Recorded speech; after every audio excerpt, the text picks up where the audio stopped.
Bom, o que eu tinha escrito lá, e que eu queria que vocês prestassem atenção em relação ao que a gente vai falar hoje, é uma palavrinha que acho que a maioria de vocês já ouviu, que chama anacronismo.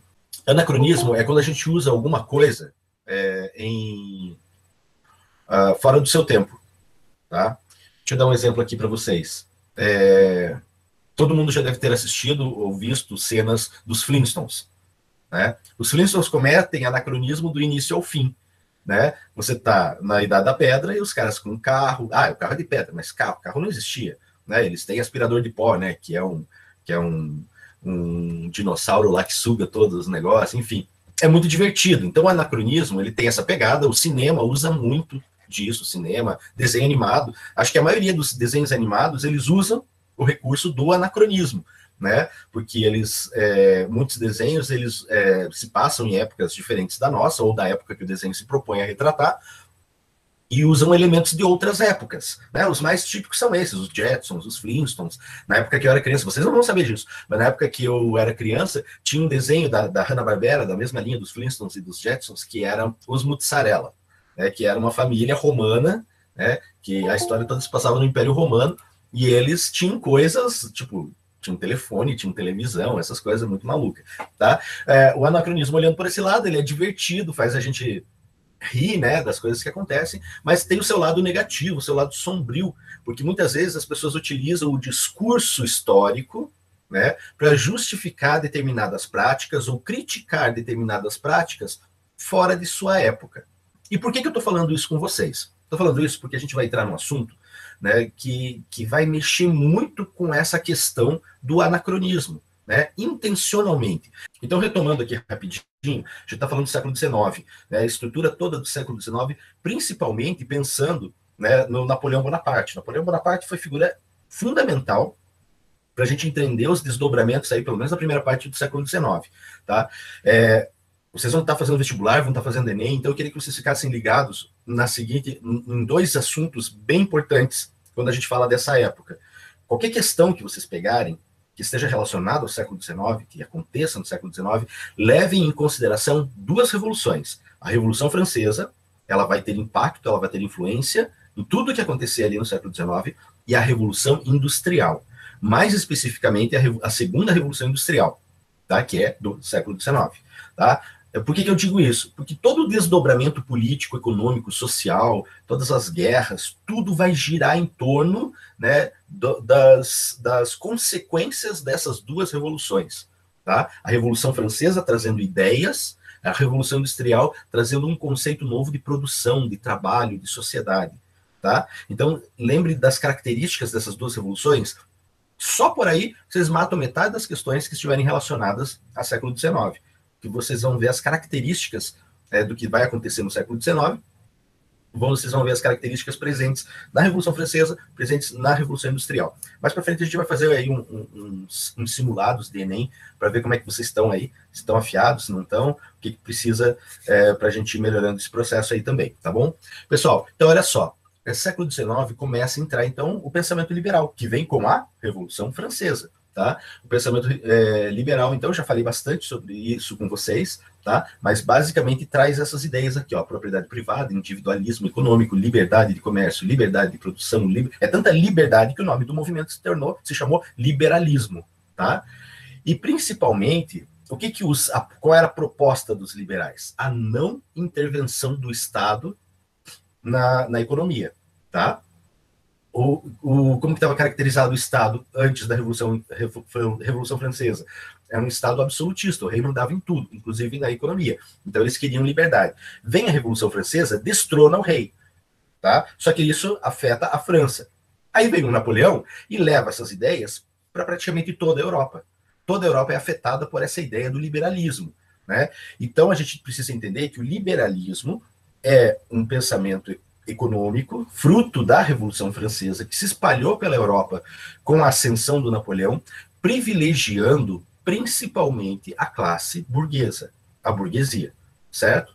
Então, quando eu falo que privilegia a burguesia, essa classe social que surgiu lá na Baixa Idade Média, né, primeiramente ligada ao comércio, mas nesse contexto aqui, a burguesia é muito mais a burguesia industrial, a burguesia financeiros, grandes banqueiros, né? É essa categoria social que vai ser privilegiada com as mudanças que o Napoleão vai impor na França e, por consequência, na Europa. Uma política de menor intervenção estatal, né? O Estado intervém menos na economia, né? Não chega a ser nada, mas é menos, e sem pressão sindical. Por quê, gente? Nessa época, né? Então, se você tem indústria, você tem operário, né? Você já tem os trabalhadores. E os trabalhadores também querem se organizar, também querem os seus direitos, né? E aí eles se organizam em forma de sindicatos. Então, o liberalismo não quer essa pressão sindical também, tá? Movimentos de esquerda não são bem vistos nas mudanças que o liberalismo traz, ok? Aqui tem os conceitos gerais, depois eu compartilho o PowerPoint com vocês, tá? Então, em paralelo a essas mudanças, a chegada do liberalismo, também está chegando as ideias que envolvem a classe trabalhadora, tá? Essas ideias vão ser chamadas de ideias socialistas, tá? Que visam melhorar a condição social das pessoas, principalmente a gente está pensando nas pessoas mais pobres. Por quê? Isso confunde muito, porque no processo da Revolução Francesa, quando a gente falava povo, a gente colocava todo mundo dentro de uma mesma caixa, né? A gente colocava aquele burguês trilhardário, o cara dono de banco, dono de fábrica, ele era povo, povão, Zé Povão, e colocava o cara, o mendigo da rua, na mesma caixa. Tudo isso era povo. Tá? No contexto da Revolução Francesa. Após a Revolução, após o processo revolucionário, essa caixinha começa a ser desmantelada. Cada um vai para o seu quadrado. E o povo mesmo, o povo mais pobre, o povo que trabalha, que depende do seu trabalho para sobreviver, né? Então, nós vamos chamar agora de classe operária. Tá? Essa classe operária é importante entender, quem vai trazer esses conceitos, vocês sabem, é o Karl Marx, Friedrich Engels, né? E eles vão trazer à tona aí aquilo que a gente chama de pensamento marxista, né? De esquerda, e aí eles vão trazer esse conceito de operariado. O operariado pode ser tanto o peão de fábrica, né? O cara que assim, aperta o parafuso, digamos assim, tá? Quanto a qualquer um que está empregado, que não é o dono. Tá? Isso é uma coisa que causa confusão até os dias de hoje.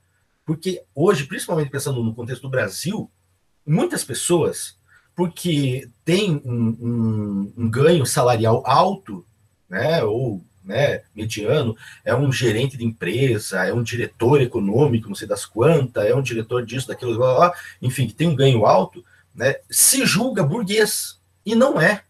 Porque o conceito o que é burguesia? O burguês é o dono dos meios de produção. É o dono da fábrica. Não o mais alto empregado.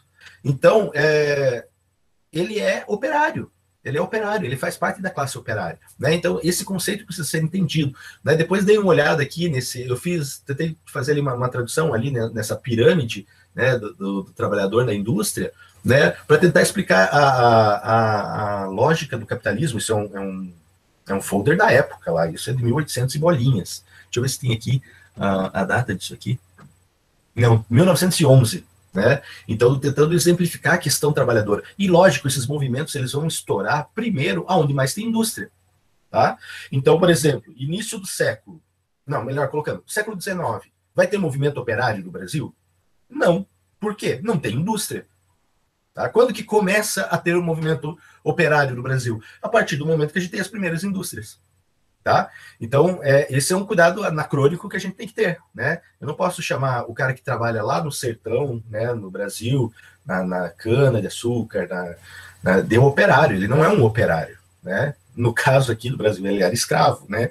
Então, são esses cuidados com nomenclaturas e locais certos de onde utilizar essas categorias. Tá? Então, o movimento socialista, as doutrinas socialistas, como está aqui, como vocês estão vendo, é uma reação às crises, né? Porque a Revolução Industrial ela beneficiou o burguês, o dono da fábrica. O Napoleão, quando assumiu o poder e espalhou as ideias liberais pela Europa, ele beneficiou a quem? Beneficiou a classe burguesa.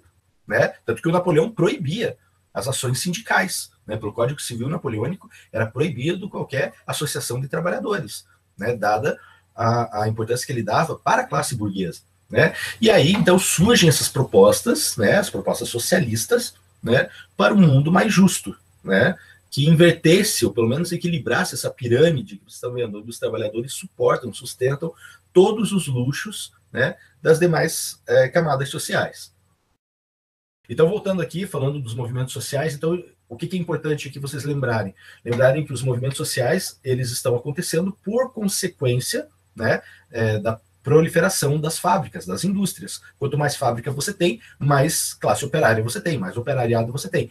Quanto mais operariado você tem, mais manifestações. As manifestações, elas são muito diferentes, tá? Como eu falei para vocês, óbvio que isso vai começar na Inglaterra, porque se na Inglaterra começou a industrialização, é na Inglaterra que começam os primeiros movimentos sociais. E os primeiros movimentos sociais, eles são bem, como posso dizer, bem inocentes ainda, bem simplistas, né? Então vai ter um movimento chamado de ludismo, tá? O que consistia esse movimento? Era um movimento de quebra das máquinas. No raciocínio daqueles operários lá do século XIX, né, qual era o maior problema que acontecia na vida deles? Era eles estarem trabalhando felizes e contentes lá, 10, 12, 14 horas por dia, né, mas chegar uma máquina nova, né, e essa máquina substituir o trabalho, né, de 10, 15, 20 empregados, gerando a demissão. Tá? Então a demissão era algo assim muito... era o terror da época, né, ser demitido. Então, eles atribuíam aquilo à máquina que chegava. Pô, chegou uma máquina nova, vai tomar o meu emprego. Né? Até hoje meio que tem isso. Né? Os computadores vão roubar o emprego, não sei o quê. Né? Vai vir aí a Netflix, vai acabar o cinema, vai vir a televisão, vai acabar o rádio. Sempre teve esses temores. Né? Em uma certa medida, não é mentira, né? Isso acontece, mas acontece toda uma movimentação, né, na sociedade que acaba relocando. Enfim, lá naquela época teve esse movimento. Qual era a solução? Se chegou uma... O que acontece é que eles viam a máquina como um problema, o que eles faziam? Eles quebravam a máquina.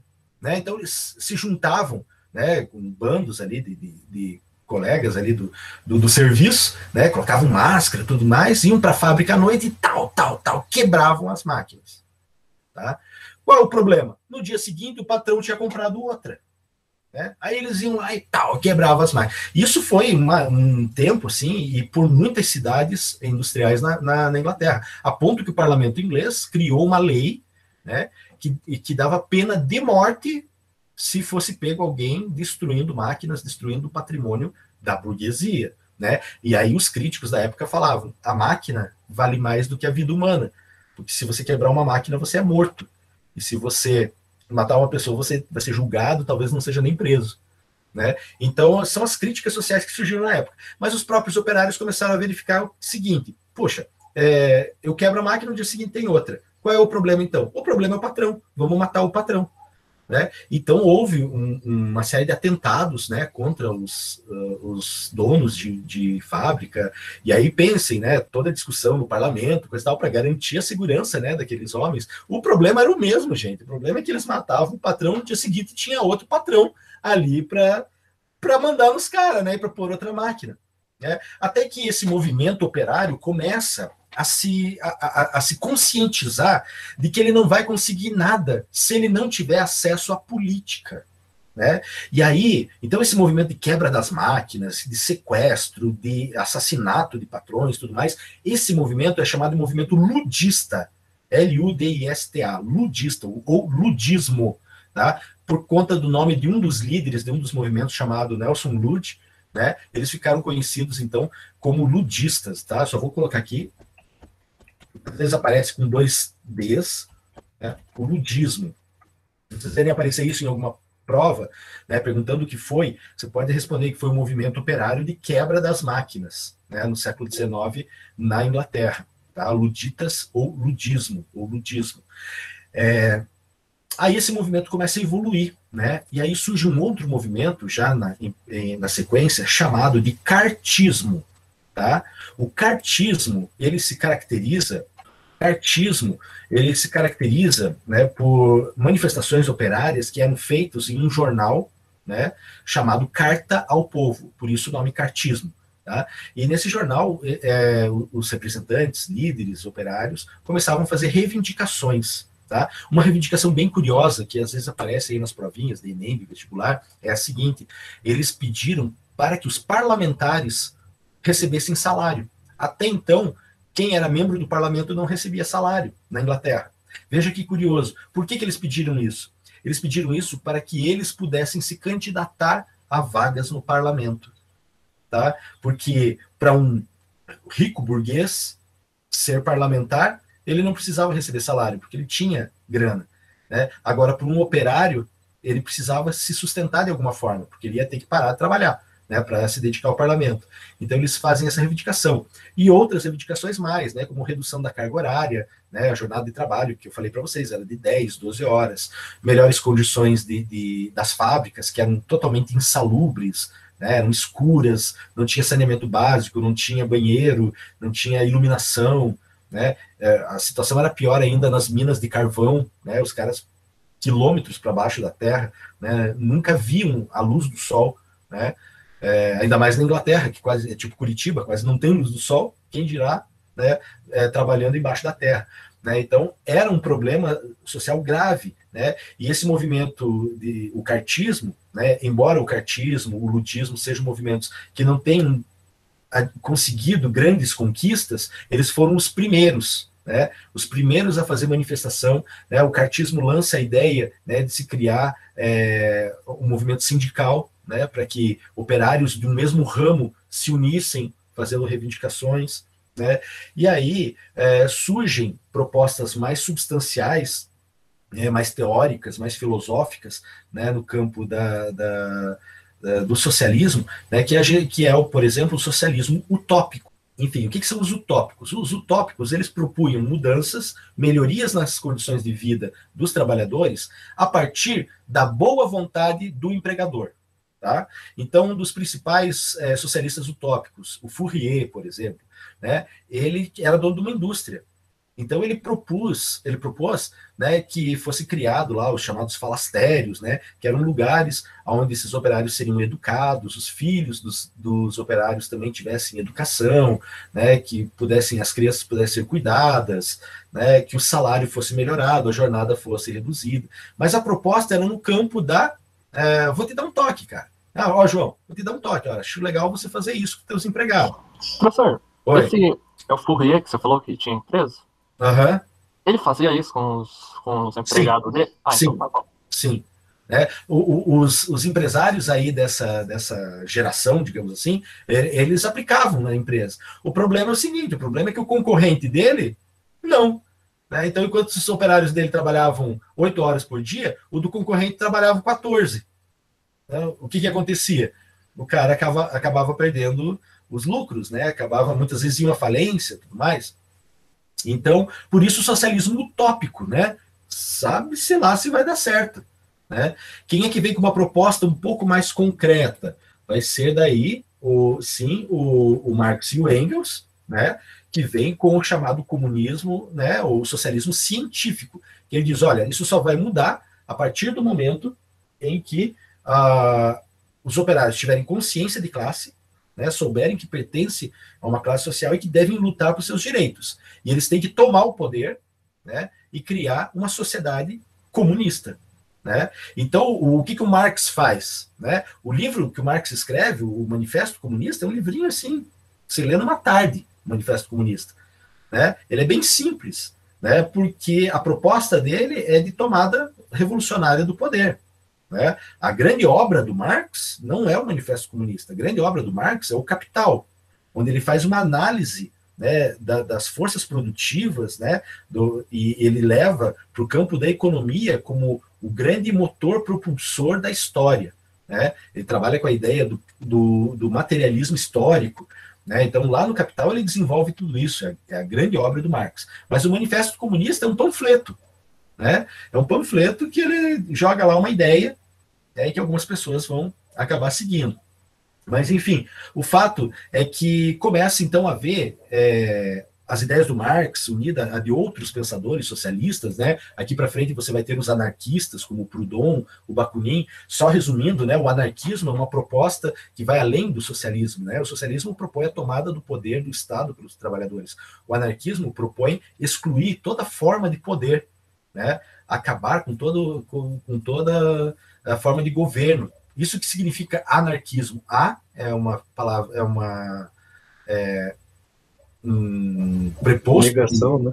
de negação, exatamente. Eu esqueci exatamente a palavra, mas ele indica que está negando, e a arquia, né? Arquia é governo, né? Tanto que a gente tem monarquia, diarquia, né? Então, é sem governo, tá? Anarquismo. Né? Então, mais tarde, depois é que virou anarquismo, virou sinônimo de bagunça, né? Mas isso até para denegrir o movimento. Né? Mas a ideia deles era que não tivesse nenhum tipo de governo, né? Gerenciando as relações entre as pessoas, né? O que acaba se tornando uma proposta bastante difícil, né? Mas que foi muito forte ali no século XIX, início do século XX. Muitos italianos, muitos imigrantes italianos que vieram para o Brasil, eles vinham com fortes ideias anarquistas. O anarquismo era muito forte na Itália, né? A primeira experiência anarquista do mundo, ela acontece exatamente aqui no Brasil, no Paraná, né? Numa colônia de imigrantes italianos, a colônia Sicília. Né, que eles tentam ali fazer uma comunidade onde todo mundo é igual, tá, sem ninguém mandar, sem ninguém ser dono de ninguém, só que não acaba não dando certo. Tá? Um dia eu vou fazer uma videoaula só sobre a colônia Sicília, porque é bem interessante, né, essa história deles, e dá pano para manga, tem bastante assunto para falar sobre eles, mas só para vocês saberem. Tá? Então eu tenho 10 minutinhos aqui para falar sobre o nacionalismo. O Napoleão Bonaparte, quando ele conquista praticamente toda a Europa, ele, obviamente, melhora as condições da própria França. Né? E ele começa a estabelecer regras, né? Porque antes era tudo muito zoado. Né? Então, o que o Napoleão começa a fazer? Ele começa a regrar medidas, pesos, medidas. Né? Antes, o que mais ou menos a maior parte da Europa, no mundo conhecido, seguia era a vara como unidade de medida, que dava mais ou menos 2,5 metros, uma coisa assim. Era uma vara. Mas isso variava muito de país para país, de região para região. Né? O que o Napoleão faz? Manda fazer um cálculo, né, do vértice da Terra, né, do Polo Norte até o Equador, e pega 1 sobre 10 milhões, né, a divisão de 1 sobre 10, né, que seria o equivalente ao metro. Né? E essa seria a unidade de medida padrão. Ele pega esse metro, né, e manda construir. Eu estou falando ele, né, porque é no governo dele, né, não é que foi o Napoleão que fez isso tudo, tá, mas a mando dele. Né, eles constroem um cubo, né, de 1 metro por 1 metro por 1 metro por 1 metro e enchem d'água. Esse cubo cheio, o valor desse cubo cheio foi o equivalente a 1 litro. E o peso desse cubo cheio d'água passou a ser 1 quilo. Tá? Então, o que isso significa? Significa que o Napoleão começa a padronizar as coisas. Na França, em Paris, até hoje tem desenhos nas paredes, madeiras, indicando quanto que era 1 metro, né, para que as pessoas no comércio não fossem enganadas, tudo mais. Até hoje tem lá na cidade algumas espalhadas, algumas dessas medidas. E isso começou a dar uma certa unidade. Né? A França também tinha vários dialetos por todo o território. O Napoleão estabelece a língua única, o francês, estabelece uma moeda única, o franco, né? Estabelece os seus territórios. Ou seja, o Napoleão começa a dar uma identidade para a França. Tá? O francês passa a ter uma identidade. E quando ele cria o Código Civil Napoleônico, né, ele dá uma unidade para as leis. Porque as leis às vezes servia, às vezes não servia para um, mas não servia para outro. Se você era nobre, você era isento. Se você era do povo, você tinha que cumprir. Não, o Código Napoleônico acabou isso. Né? Acabou tendo uma unidade. Ele criou, por exemplo, o casamento. O casamento até então era até que a morte os separe, literalmente, né? Porque era só feito pela igreja, e a igreja até podia ter separação dos corpos. Né? O cara podia morar num lugar, a mulher no outro, mas eles continuavam casados, não podiam se casar novamente. Né? Por isso que havia, né, até que no Brasil, até pouco tempo atrás, existiam os proclames, né, que era assim, fazia propaganda por todos os meios possíveis, né, de que fulano e ciclana vão casar. Por que eles faziam esses proclames? Para ver se o cara ou ela já não era casado. Né? Na época não tinha como fazer uma busca, né, nos cartórios, né, através do Google. Né? Na época não tinha cartório, né, era tudo nas igrejas. Né? Então o casamento era para sempre. O Napoleão acaba com isso. Ele cria, né, os cartórios, né, cria a instituição civil do casamento. Então, o casamento válido não é o casamento mais feito na igreja, é o casamento feito no cartório, dia a dia do juiz. Né? Portanto, ele poderia ser desfeito. Né? Então, ele cria o divórcio. Né? Cria o divórcio, não, né? Ele legaliza, né? O divórcio já existia. Né? Tanto que alguns reis pediam o divórcio. Né?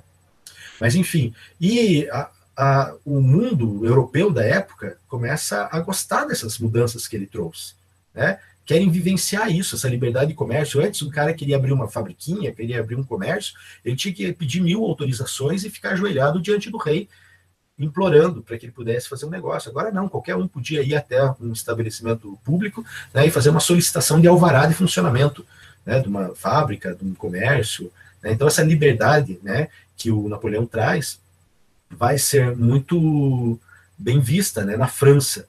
Então os franceses começam, né, a ter aquela ideia, começam não, eles já tinham, mas isso é fortalecido nesse momento, a ideia de ser francês. O que é ser francês? Ah, ser francês é falar essa língua, é usar essa moeda, é ter essa lei, ter esse código civil, né? E então, de certa maneira, a gente pode dizer que o nacionalismo ele começa na França, né? Esse sentimento de pertencimento, né? A um estado, a um território, a um povo, né? Porque nacionalismo, por isso que eu estava falando do anacronismo, né? Na outra aula, nacionalismo, o sentimento de pertencimento a uma nação, ele vai ser forjado muitas vezes em muitos lugares. Né? É o caso da Alemanha, que não era um país unificado. Haviam vários estados de língua alemã que tinham semelhanças étnicas, mas que não tinham uma unidade política. Então, eles começam a forjar a criação daquele estado através de uma língua única, através de uma moeda única, através de histórias. A história vai ser muito importante. O século XIX é o século da história, porque todos os estados nacionais que vão nascer nessa época, eles vão se utilizar da história para legitimar a sua existência. Né? E aí, mais uma vez, o que faz? Cada estado vai pegar a história que lhe convém. Né? A Itália, por exemplo, ela vai se apropriar da história lá do Império Romano, né? Que é a época que eles mandavam no mundo. Né? Então, ser italiano é isso, ó. Né? Tá ligado à nossa antiguidade, né? À época dos romanos. Eles não vão pegar do período anterior, que eles eram camponeses. Né? Eles vão pegar exatamente dessa época. Os germânicos, né, a Alemanha, eles vão se apropriar do passado medieval deles, né? Na época dos vikings, na época dos povos germânicos, do Carlos Magno, né? Da época que eles forjaram ali o Sacro Império Romano Germânico. Né? Da mesma forma a França, da mesma forma a Inglaterra. Então vejam, alguns territórios já tinham uma certa identidade, que era o caso da França, da Inglaterra, da Espanha, de Portugal, né? Outros tiveram que ser intensificada esse nacionalismo. Né? Isso acontece na Europa, isso acontece aqui também, né? Porque na América, os países nessa época estão conseguindo suas independências. Então, eles estão começando a criar suas identidades. Né? O Brasil, por exemplo, quase 100 anos depois disso, né, na proclamação da República, a República tenta criar elementos, né, de unidade para o país. Né? Um hino, uma bandeira, né, uma história, né, a história que passa a ser o governo republicano manda oficializar a história do Brasil, né, para que seja ensinada nas escolas a história do Brasil, para poder dar essa unidade, né, porque o Brasil é gigantesco. Né, como fazer que um cara lá do Rio Grande do Sul e um cara lá do Maranhão se sintam pertencentes à mesma nação, sendo que eles têm tantas diferenças. Né? Então essa unidade ela tem que ser forjada, né, através de elementos políticos, elementos legais, mas elementos culturais também, né, como músicas, folclore, tradição, né, e esse é o nacionalismo do século XIX, né, que vai ser um elemento que vai ter continuidade, né, porque uma das principais, para a gente encerrar, uma das principais armas do nacionalismo para forjar a criação dos países era o quê? Era você ter um inimigo, né? Era você ter aquilo que eu não sou. O que é um francês? Um francês não é um alemão. Um francês não é um inglês. Um alemão não é austríaco. Ele não é russo. Ele não é francês. Tá? E aí, nessa forja das nacionalidades, vão surgir também os ódios nacionais, né? Que vão começar a preparar o terreno, né, para aquilo que vai desembocar nas guerras mundiais, né, primeira e segunda, e vai continuar, mesmo depois das guerras mundiais, vai continuar. É um problema que nós temos até hoje, né, esse nacionalismo exaltado em alguns territórios. Na África acontece em outra época, né, aqui na América acontece também no século XIX, né, mas na Europa do século XIX continua, tá certo? Mas a gente vai falando mais a respeito dessas questões. Então hoje, em síntese, lembrar do socialismo, uma ideia né, que surge aí no século XIX, e o nacionalismo também, que vai ser intensificado aí no século XIX. Beleza, gente? Continue assistindo lá Ah, não, esquece, deleta o que eu falei. Veja lá o prazo lá do trabalhinho que eu tinha pedido para vocês, e daí a gente conversa mais à frente. Tá bom? Um abraço.